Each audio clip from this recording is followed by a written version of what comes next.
Hello ভাই brother, কি অবস্থা? সবাই কেমন আছেন? আশা করি ভালো আছেন। আপনাদের দোয়ায় আমি অনেক ভালো আছি।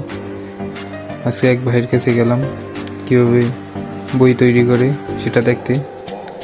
লেটস গো, আপনারা দেখেন কীভাবে তৈরি করে। দেখেন বই তৈরি করতে কতটা কষ্ট। ভিডিও ভালো লাগলে লাইক, কমেন্ট, শেয়ার করে পাশে থাকবেন।